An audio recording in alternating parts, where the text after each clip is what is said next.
Welcome to the Love Local Chicagoland Podcast. Here we invite people from our local communities to share their stories and their voices. Through amplifying their message, we share their genuine human experiences that connect us all.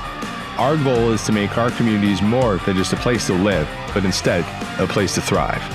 Tune in to hear what makes our communities so special right here on the Love Local Chicagoland Podcast.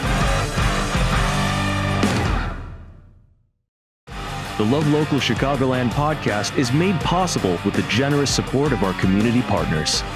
Thank you.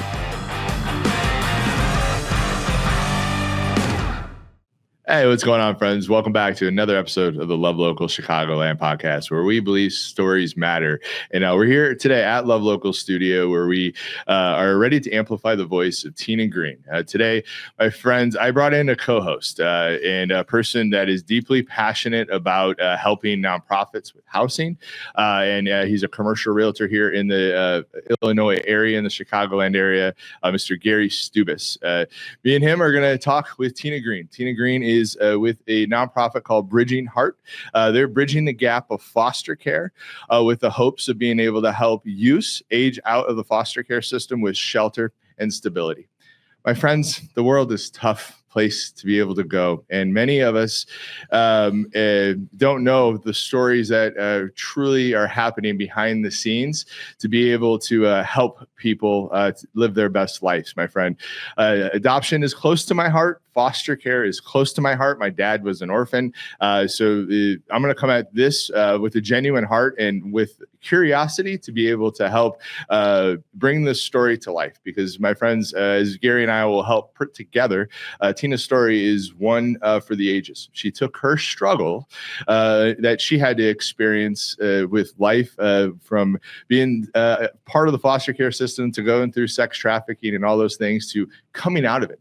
With hope, coming out of it with love, to be able to help people that are going through similar things, my friends. That's what we're about here at Love Local, and I'm super excited to have this.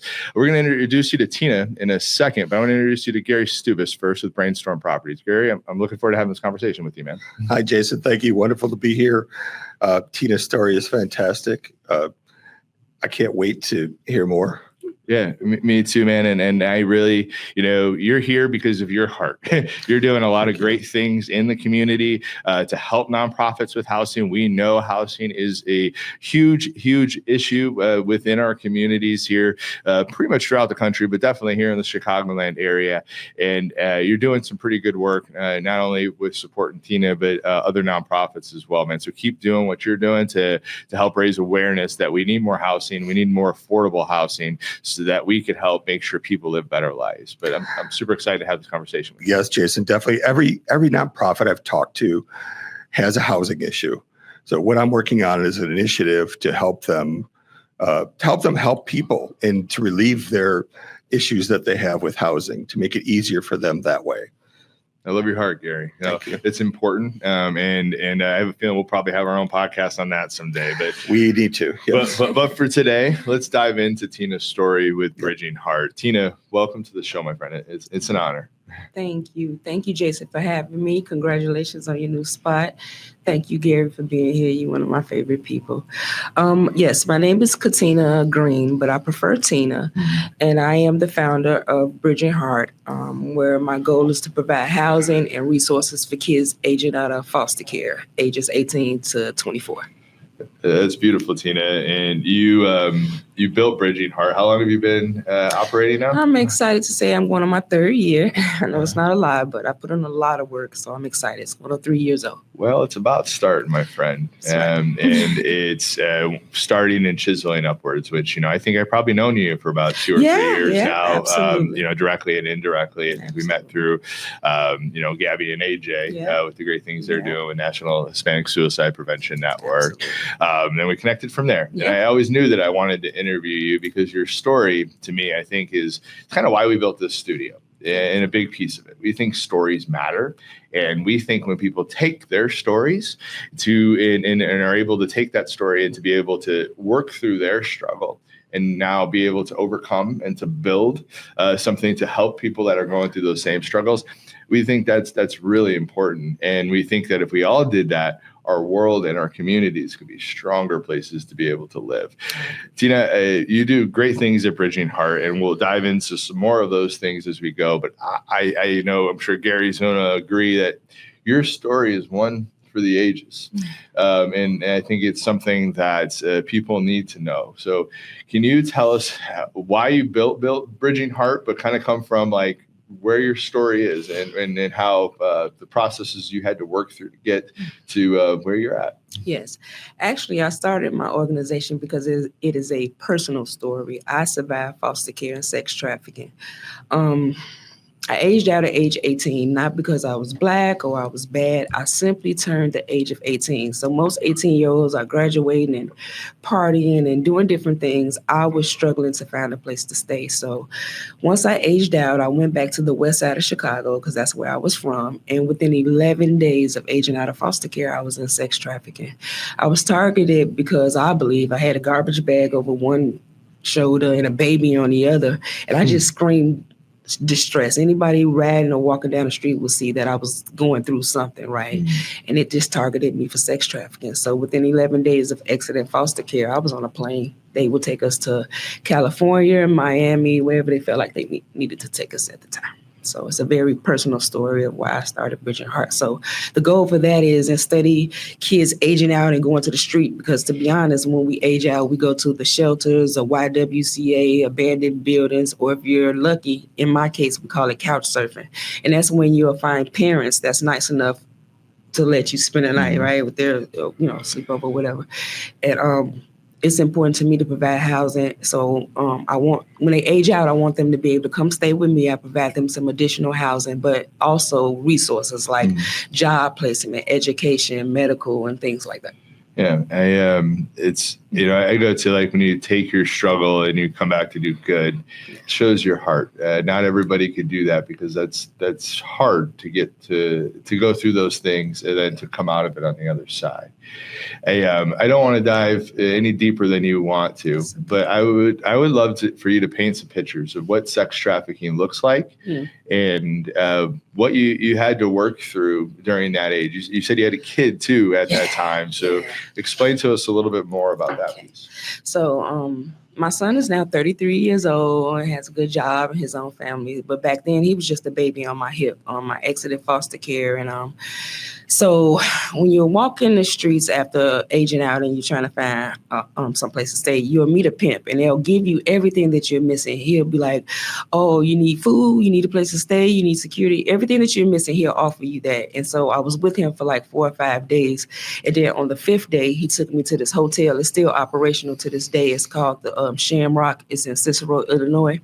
And he opened up the hotel door and I made 4. So there was already 3 girls in the room. And then I made 4. And then he proceeds to tell me that now I owe him for the food, the shelter, all these things. So then the other girls proceed to start telling you what you have to do. And then you go through that. So I'm sorry. So through the kindness, I went through that for 4 years until I decided to escape. I believe what triggered my heart and my mind is one day I was dressed to go out. I had on full gear, the hair, the clothes. I was ready to go out. And my son came out of one of the bedrooms and he asked me, where was I going? And that still sticks with me to this day because I instantly lied.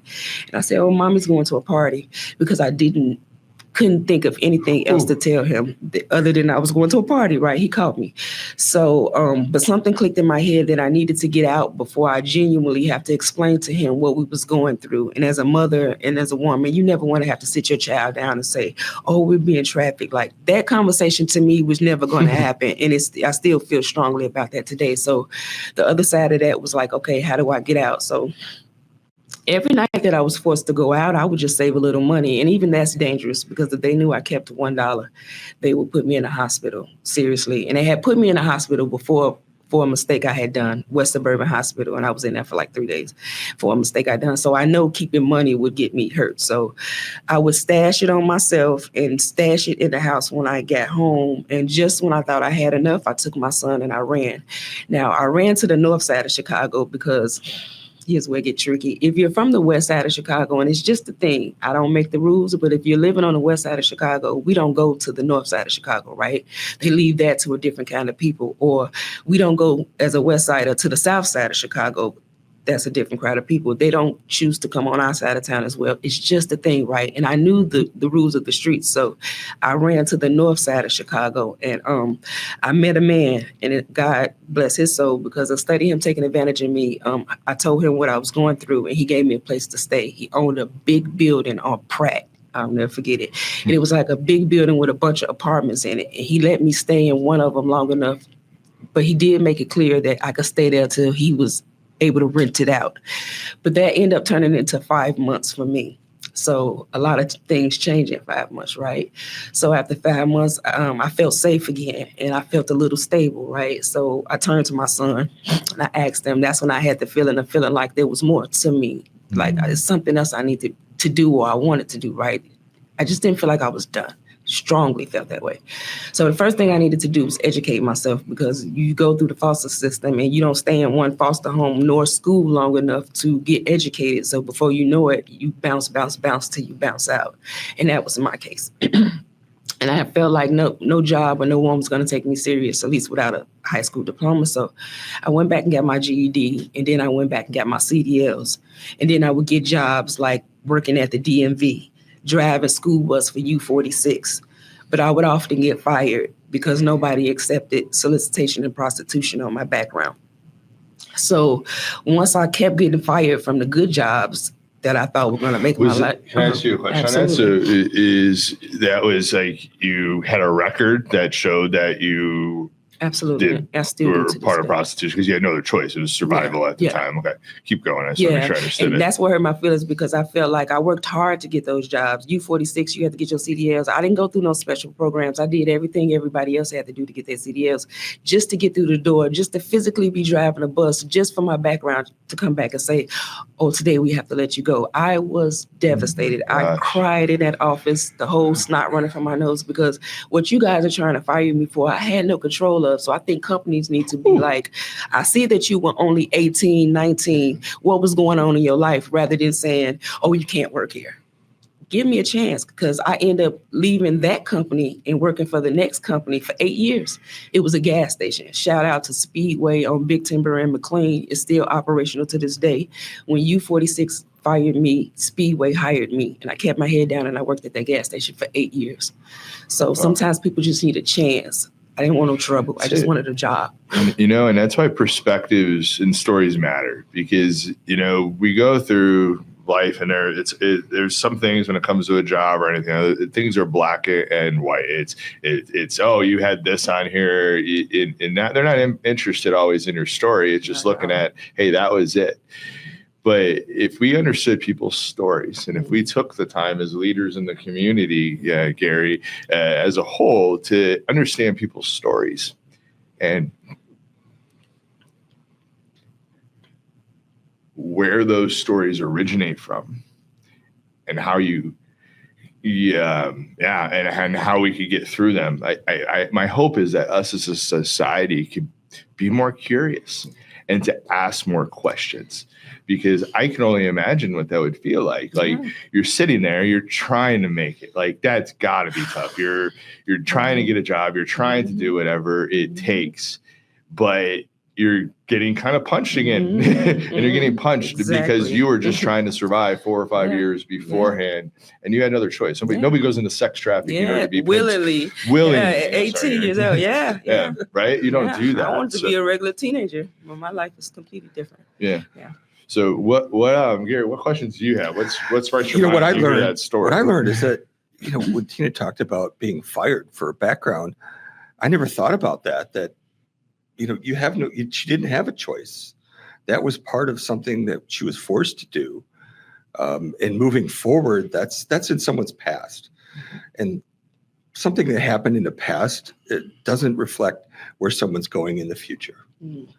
And that's what we have to all realize. Can I say something about that? Please. I had no one in my corner rooting me on, telling me, keep going, you got this. I kind of had to be my own cheerleader. And that's important to me too, because even though I was getting fired from the jobs, I felt like I couldn't give up. I had to find somewhere to work for me and my baby. So just not feeling like I had that like support and having to be my own support, that was vital to me too, because so many times I just wanted to give up, or I felt days like I just can't do this. But something clicked in my head. Once I proved to myself that I was capable and smart enough, because I had to go back to school and educate myself. I had to get my CDLs. I had to apply for those jobs. I realized that, okay, Tina, you're capable, you're smart enough, but you can't force nobody to look past your background. So then I started just looking for jobs. That's why I say, again, Speedway meant so much to me, because either they saw my background or they didn't see it, or they saw it and gave me a chance for whatever reason, kept my head down. And I gave them people 8 years of my life. But I was so happy to be there because it was income for me to be able to survive and live, you know? So yeah, instead of people being like, oh no, solicitation, prostitution, see how old I was. I was only 18. Ask me why. Yeah. And I was in the foster system. Yeah. So instead of judging on why you weren't, why you went through that, like, why don't we just look at what the system is in general and how we can make it better? And my friend, you are your own cheerleader, which not many can do. And especially in times like that, it's hard to be your cheerleader anytime. But when you're going through something like that, I could only imagine how hard that is. So my friend, your heart is pretty big for you to be able to work through that. And now you're able to take all that experience and you're coming out of it, and you decide to build your own nonprofit because of your experiences. Yes. Tell us what sparked that idea to be like, I'm going to build Bridging Heart because I need to help the kids that are coming out of this foster care system, because there's the systems in our society don't. Okay, so talk about bringing community together. While feeding the homeless, Tent City in Elgin, I met someone, Gabby Vargas, and she has a community space called Poema in Elgin. And it's a cool space. Thank you. Yeah. And we end up going down there talking during my feeding the homeless days. And I've never had a counselor or spoke to anyone about what I've been through in my life. Believe it or not, as an African American, when we say counselor or we want to talk to somebody, we consider weak. If we go to an elder and say we want to speak to a counselor, we are told to pray. So not having, that support. So I'm so sorry. I lost my track thinking about that. What was I saying? Talk about Poema. Oh, yes. I met Gabby through Poema, and I finally decided to talk about my story, which was hard. I had even raised my children without telling them my story because I just felt like it didn't matter, right? That's what happened to me. My job is just to make sure it didn't happen to them. But after hours of talking to that beautiful lady, she convinced me. She said, have you ever thought about maybe helping girls in your situation? I didn't believe that I could have the impact that I'm starting to feel like I have now until after talking to her and someone named AJ at the time, to feel like that I can go back and make a difference. And I knew exactly what the gap was. So I felt like if I do this, I didn't want to recreate the wheel or step on anybody's toes. I literally wanted to squeeze myself in where I felt like the gap was in foster care. And for me, it's them saying we age out at 18 or 21 and kicking us out to the street. I went to them with like, hey, don't kick them out. Send them to me. I'll provide them some additional housing and some resources. So even to live in that house, you have to go to school and or work. And 23,000 kids age out the foster system every year, and 60% of us will end up in sex trafficking. That's a big number to me. Yeah. So not only can I help with youth homelessness, I can stop some of them kids from ending up where I did. Yeah, that's huge. So, the sex trafficking and just trafficking in general is just a really big problem that it's not talked about enough. Oh, yeah. We're not going to even mention the kids that come up missing after they exit foster care. Yeah, and you see like that coming into our society more now. You talked about The Sounds of Freedom as a movie. You see the Epstein stuff. You see Diddy stuff. It is all out there now. So you see like the dark underworld of our society is real, and now it's coming to the surface. I think to me, as we learn more through this, because information is so fluid and easy access, and those more and more of those stories are coming out. So like I look at it like, how can we help heal the next generation? How can we, with any of our own struggles, how can we take them and how can we help make sure that we leave this world better than we found it? Yes. And my friend, that's kind of what you're doing. That's what I want to do. It ain't gonna be perfect when you leave, but it's gonna be better than you found it. Yeah. And even if you help one person and you help many more than that, you're doing God's work, and it's pretty beautiful. I want to touch base on the key programs for Bridging Heart, but I want to kind of circle back to like what your mission is. And you talked a little bit about it in the beginning, but as we go into this story of Bridging Heart, I want to start there and then kind of chisel through what you're doing. Yeah. So my mission is to provide every aged out, emancipated youth with a home. I genuinely feel like they deserve it. To exit somewhere and not know where your next step is, not knowing where your next meal, where you finna go, that's scary. That is scary. So if I can give them a home, even temporary or long term, that is our mission to provide housing. That's beautiful. And you do a handful of things to be able to, home is a part of it, but there's a lot of other programs that you have and some initiatives that you have out there.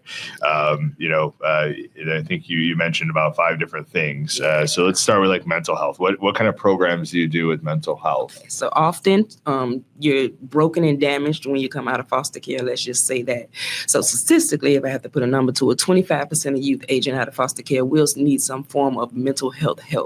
So with that being said, I've not tried to create all these programs on my own. I found it smart and much easier just to connect with the programs that are already up and running in my community. So going back to Gabby Vargas, she is the founder of NHSPN, and I connected with her as far as my mental health. So she's offering group therapy, one-on-one therapy, and she has the resources, anything outside of her realm, that she can refer them out and stuff like that. So mental health is one of them, because as soon as you leave foster care, 90% of you need to talk about it, because you get, I'm so sorry, used and abused in foster care, molested, mistreated. I had people make me eat off different dishes like something was wrong with me. I never had a disease in my life. But you come out already, needing to talk to somebody. And I always say broken and used and abused when you exit foster care. So it's important to me to be connected with somebody that they can deal with as far as their mental health. Yeah, no, I think it's beautiful. The system needs love, a lot of it. I always say I'm an adoptive father, and so we went through all the paperwork, everything we had to do through that system, and you just see the lack of like, we can make this better and we can make sure we help more kids through that. And we adopted our kids from a young age, but there's older kids that are in that system as well, just like you were. And I talked about, like, my dad was an orphan in Florida growing up that went into different foster cares, but ended up going back to that orphanage, probably for some of the reasons that you're talking about. And he's a prideful man, just like I am. Even at a young age, those instincts are there for survival, right? So he got himself back into the orphanage until he was 17, then went into the military, and that helped him. That was his bridging heart. That was that service that helped him transition. Because I don't know how he would have without that. Yeah.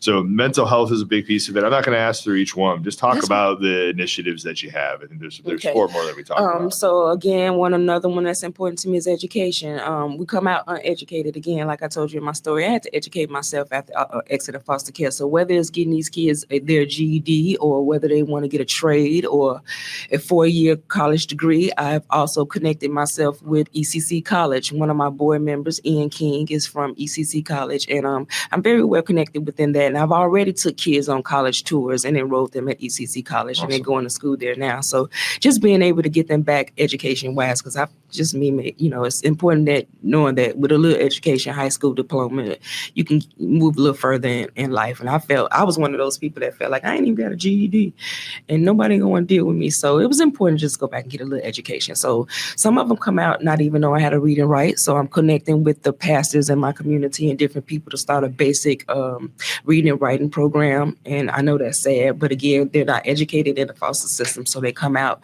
I'm thinking they're at least a GED or college level, and some of them are coming out not even know how to read and write. So I'm learning. I'm still learning.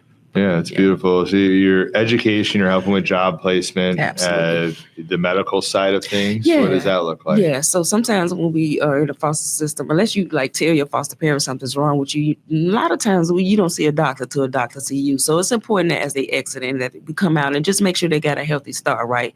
And it can be everything from medical. They haven't seen the dentist, getting their teeth cleaned to, just womanly things or, things that you need to talk to your doctor about. So I've connected with my Greater Elgin and in my community to get them enrolled for a medical card, and that will at least get them seen by a doctor in the community. So the public aid office will issue them a medical card, and they're able to see the doctors in the community like Greater Elgin and stuff like that, or dentists. Awesome. Yeah. Awesome. Gary, I see you writing some stuff down. What's your brain thinking? I was thinking about what Tina had mentioned earlier, that she's got a contract with DCFS now, which is tremendous. That's great. And yes. I was just writing down some possibilities of what you need. You said you'd mentioned you'd need a bookkeeper, an accountant at some time, yes, because of what you're working on. And we want to reach out to the community and help you with that. Yeah. And let people know. We're a business community. I would say we're a community of business owners and nonprofit leaders and people that want to make our community stronger and more connected. And it's about having different skill sets, just like you're talking. Yes. So like the bookkeeper position, those types of things are super important. Super important. Yes. And if you're out there, you want to support, yes, maybe Tina's your person to help and to be able to do that. We go further faster when we all stay in our lanes and we work together, Absolutely. and I know I bring people around me personally that I don't have that strengths for, right, and those types of things. You can't do it all, right? That's right. And to me, your vision, your experience, making sure that the kids get the things that they need are like, you need to stay in that lane. Yes. How can you build around that yes, to make sure that you're building a stronger organization so you can help more kids, right? Yes. Yeah. Which is pretty beautiful, my friend. So if people could help with their bookkeeping, but how else can people help, get involved, whether they're businesses, other nonprofits, or people in the community? I will always first and foremost say donate, and then I always go to volunteering. So we're always looking for donations to move us forward, right? To purchase property or buildings. I don't care, just anything that could house the youth, because again, 23,000 kids age out of the foster system every year, and I can only help so many. But the more property or land or buildings that I own, the more we can help, right? So that's the thing. And then volunteers are always open for volunteers. My goal, one of them, is to give every youth that I deal with their own mentor, right? How sweet would that be? Because again, I'm only one person, and they call me sometimes up until 11 o'clock at night, and sometimes it be little things, and if they could just call on somebody else, or somebody could just help me out with the little things. So volunteers to mentor and donations are the biggest thing that I need. That's huge. Yeah. I'm going to be real with our audience right now. The world's a hot mess, guys. It's a hot mess. We can't do anything about like the larger aspects of what's happening federally or what's happening across our globe. What we can do is make an impact here locally. And my quest to you is, if you're giving back already, I think that's amazing. But if you're not, could you? And whether it's with Tina and Bridging Heart, or whether it's with another organization, how about we join together to be a part of these solutions? Because it's going to take all of us to be able to do these things. Like, we need more mentors in the world. We need more teachers in the world. We need more people with resources to understand people's story. And when I talk about resources, I mean fiscally, capital. We need those people to be able to help us so that we can create a better tomorrow, because the vision and the heart, especially here with Bridging Heart, is here from experiences, and that strength to come through that little bit of money to you, that is nothing at the end of the day for you. In many cases, or for people out in the community, it would be huge to an organization like Bridging Hearts. And through that, we can slowly upward and chisel to make our communities stronger and more connected, where we help people become their best selves, even when they have really tough stories that they've gone through. And with the help of capital, and Gary, jump in on this, we could change the dang world. And there's people with money out there. There's people that are there to support. But for us, it's about creating this awareness. Like, this is here. We need to help.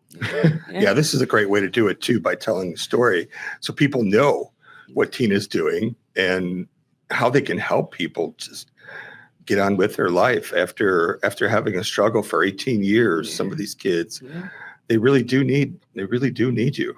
And I applaud you for doing this. Thank This is phenomenal. Yeah. I want to be there. I think you're doing beautiful work, and my hope is that your community continues to get stronger. It will. And I know it will. I've already seen it grow in the short period of time that we've known each other. I've seen it grow.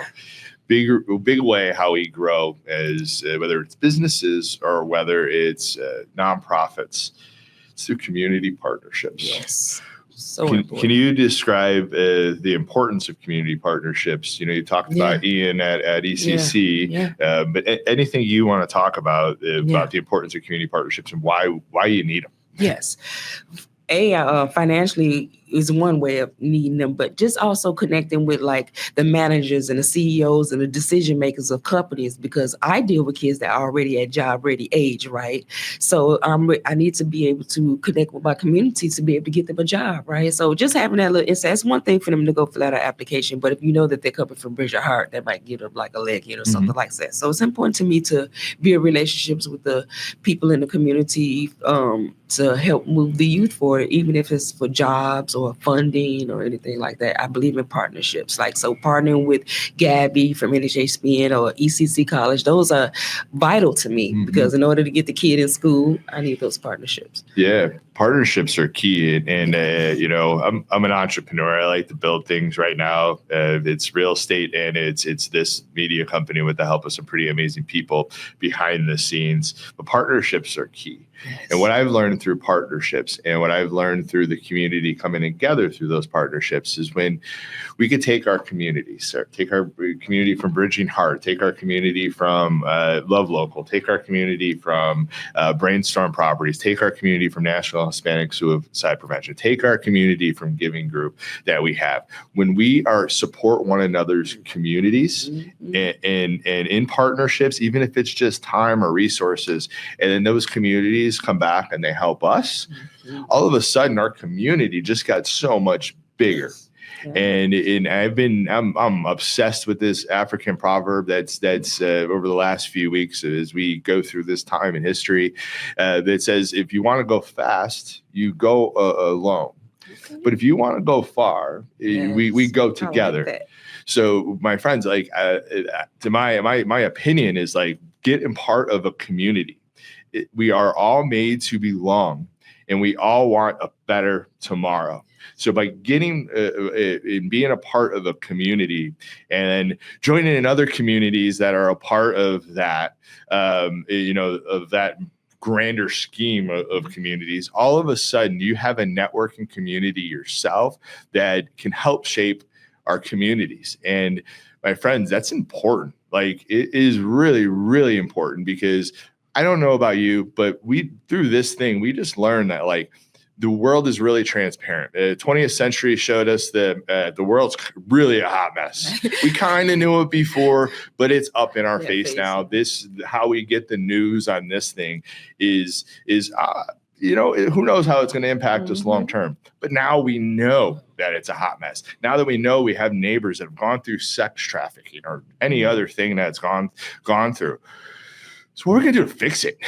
And to me, it's about joining together with other people that are passionate about topics, and let's go.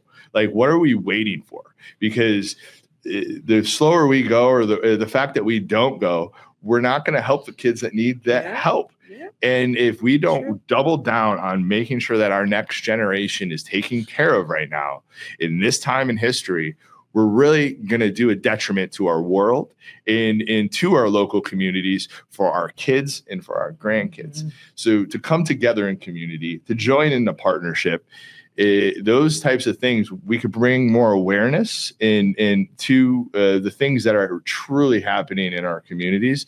And through that, I don't know about you, Gary, I think we have a lot of good hearts in our community. We see it with some of the organizations that we're with. My friends, we could run things over, but we gotta go. And there ain't no holding back. There's nothing else right now. We have to lead with love. We have to come together, and we have to go through life understanding that there's different perspectives that are our own, so that we need to take our perspectives and the things that we've learned and to be able to go out and to help others. If we do that, our world is different and our communities are different. So I will talk about community partnerships all day long. As you all know, Your work it's beautiful work and it's tough work. What has been the most rewarding aspect of your work with Bridging Heart now as you reflect over the last few years? Without a doubt, seeing that I can make a difference, seeing that what I do makes a difference, and that makes me feel wonderful. Do you have any, and I don't get in like personal stories or anything like that, but what are some of the stories that you've seen like overall, like where it's like, man, I'm so glad I'm able to help this person, and maybe it doesn't come off like that, but you know what I mean? Like stories of impact that you've seen. Yeah. So just a little example of what I deal with. I recently had a youth, and let's just say call her a female, and she couldn't get to me specifically, but she knew I had a board member that worked at the YWCA, which is India Smith. Shout out to her. And she called an Uber from her house to the YWCA. And when she got there, she was in a panic, and she was telling Miss India, she said, Miss India, I'm having a problem, in her private area. So Miss India, without a doubt, calls me. She said, Miss Tina, I got such and such here. I think you need to come. This is going on. I get there, and this girl is like riled up, and she having problems down there. So being adults, me and Miss India thought that maybe it was something sexually transmitted disease, but she's adamant about she is not having sex. I promise. And so we calmed her down. I was like, I believe you, you're not having sex. So go on further, it ended up being a woman problem. But just the fact that she was 19 years old and had no clue what was going on with her body, and she was so freaked out, and she was seeking help to where she called an Uber up to the YWCA to someone where she needed to feel safe. That shows me the impact. And so, of course, we got to fix that everything was good to go. But what if she didn't have my board member to go to? What if she didn't know about Bridging Heart? What if she, I don't know where she would have done or what route she would have took due to the state that she was in. So it just lets me know the impact that we have and how needed that I feel like we are out here, right? So that's just a little thing. But then I had a youth that was this close to getting a job, but needed steel-toe boots. That broke my heart. I just made a call and got him steel-toe boots within an hour. Or a kid telling me, I just need my social security card or my birth certificate. You know how many times I took a kid to get a social security card or a birth certificate? So it's just those little things, but they don't know how to go about it, where. No. And that's when I come in, so. Little things. You're a saint, my friend, and you're helping many. And it's just, I go back to it. It's beautiful work, and it can't be easy work, but it seems like you were built for it. I am ready. I'm so ready for these kids. If you could share one message with our audience about Bridging Heart and about kids aging out of foster care, what would it be? Community involvement. And here's the thing, I call it the puppy dog effect. I know we ain't cute and cuddly at age 18, and taking one of us into your house is not likely because we probably some of us standing tall and big as you, but we still need that support. And I don't want you to think at 18 that they don't need the love and support, because I genuinely need it. Have somebody just supported me a little longer to give me just a little bit of time to figure out what I wanted to do in our life. I'm sure I probably would have took a different route, but just feeling like get involved. It's okay. And we wouldn't just throw a youth in your house, right? They got to still be under the Bridging Heart umbrella. We would still check on them on a regular. They have to be going to school and or working to live in your home. So we could give out stipends to those that's helping us with the youth. So it's a lot involved. It's not just us trying to throw an 18-year-old in your house, but just knowing that community involvement is crucial and would be important if they helped. Yeah, I would like that. I think community involvement's very much why we're building this. Yeah, we saw the 6 degrees of separation in our communities over the last 4 or 5 years, and it's like, I came from corporate America. I came from just going to my 9 to 5, much later or longer than that, but that type of job, and not understanding what the local nonprofits are doing and how they're making an impact. And then I come through and I go through life, and I've come through this Love Local journey and what's been put in my heart, and to be able to see. And I look at us as like, man, if we could still tell stories and we could bring more awareness around people like you and the things that you're doing, if the people knew in our community, I think most of them, kind of what we said earlier, I think most people want to help. I think people want to make our community stronger. It's just that we don't always know how, right? Or we don't even know where to go or to where to start. But if, Love Local Chicagoland is here to bring stories to life, and with the hopes of people understanding that this world has so many different perspectives, including our own, that if we could learn from other people's perspectives and then we could come together with our commonalities, that we could shape a better tomorrow. And so my goal is we could bring more awareness to you and other organizations like you with Love Local Chicago, and along with businesses and other things in our community. But like, it's go time. It's time to make a better tomorrow, because it sucks today. That's right. Let's just be real. That's right. Anything on that, Gary? As we're about to wrap up here in a minute. Anything else you want to say? We're going to help Tina. We're going to help us get along. Jason, this is fantastic. This is a great way to get her message out. You have to do that. You have to do that nowadays, because people don't know who you are and what you're doing. They're not going to help you. So this is going to be the first huge step for you, Tina. Stories matter. They do. Gary, I think is the best way to be able to say it. And my friend, you got a heck of a story. Maybe someday you write a book or something. Who knows? We don't have to go there yet. We don't have to stay here. I'm just saying your story could help people. You know, I look at not only helping these kids, but I look at other people that may have gone through things like you or different things, but struggle and see you and are inspired by you.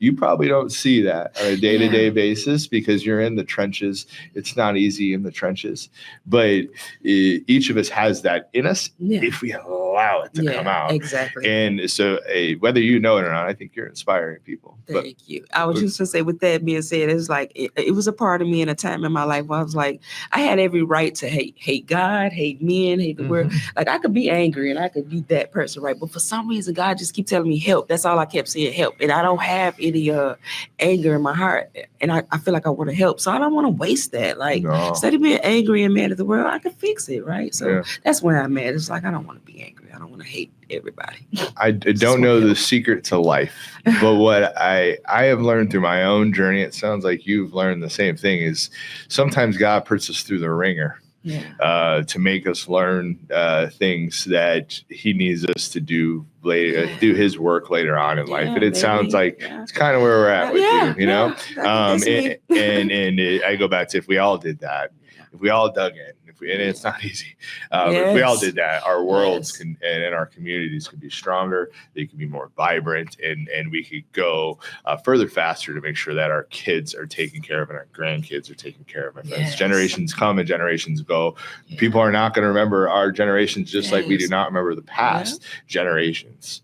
But if we could do a little bit of work, we can make sure that tomorrow is better. And I think that's super important for us as businesses or nonprofit organizations and people in our community. How can people find you and learn more about Bridging Heart in your organization? Okay, so you can first go to the website. That's bridgingheart.org, or I'm on Instagram, bridgingheart.org, no dot. You can go on there to donate a luggage. I have a program called Luggage Your Love, where I often ask for suitcases, and that's to replace the garbage bag that the foster kids are given. I try to replace every garbage bag with a suitcase. There's a link that'll send you to Amazon, and $60 or less, you can send me a suitcase and I'll give it to a youth. And I believe that made me a target for sex trafficking, because I had a garbage bag and a baby. If you'd have saw me with a suitcase, you'd have probably thought I was going somewhere or traveling or something. But the garbage bag screamed distress, right? That she going through something. And for me, that triggered me. So Luggage Your Love program, or you can go on there and adopt a youth. And I'll send you back and forth every month to show you what your donations do for the youth. And there's different ways you can get involved and volunteer, but it all goes back to my website. So just visit me on bridgingheart.org.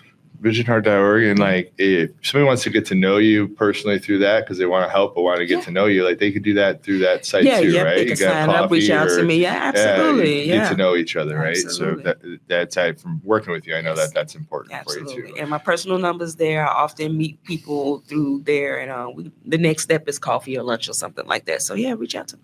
Yeah, well, Tina, I appreciate you being on the show today. I appreciate you being vulnerable, sharing your story. I appreciate you doing good work here in the community, small and at large, for what you're doing. It's very much needed, so keep going. Right. And Gary, anything else? Any last words of wisdom before we head out? I think the three of us have all found our purpose. Jason, you're getting people's stories out. Tina, you found a way to help foster kids aging out of the system. I realized that there's a huge real estate problem just to provide housing to help nonprofits with their housing. Mm-hmm. And you heard it from Tina again. That's a huge problem, and that's what I'm working toward. And I think we've all got something to work toward, And which you is help wonderful. us get the message out. So yeah, it all works out. I appreciate you. Thank you. It takes a village, my friends. It really does. And it's the three of us, that's great, but we need more. Yeah. Like, at the end of the day, we need more people going. We need more people working through their shit to figure out what their purpose is here on earth. And there's a lot of shit out there. I know I went through my own stuff, and it's hard. But if you could get to your purpose, for one, I could tell you personally, that's more joyful. Yes. even in the shit, it is more joyful, right? Because you know you're doing what you're supposed to be doing. Yeah. But I just think about, like, if each of us has a purpose, and we go after that purpose in a loving way, how are we going to make a better tomorrow? And I think through that we can. So I appreciate you both. Gary, I have a feeling we'll probably do other shows as you continue to evolve. Sure, let's do it. You're a good friend and now a community partner here on Love Local Chicagoland with us. So we're super, super grateful for that. Tina, you're awesome. And keep going. I will. Keep going. I'll keep you updated. Yeah.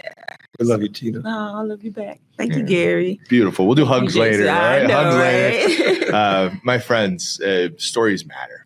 I don't know any other way to say that than if you have a feeling in your heart, if you are having biases or stereotypes or whatever those things are that don't help you show the full story of what we're in or the people that we're connected to, my advice is to go dive into some stories.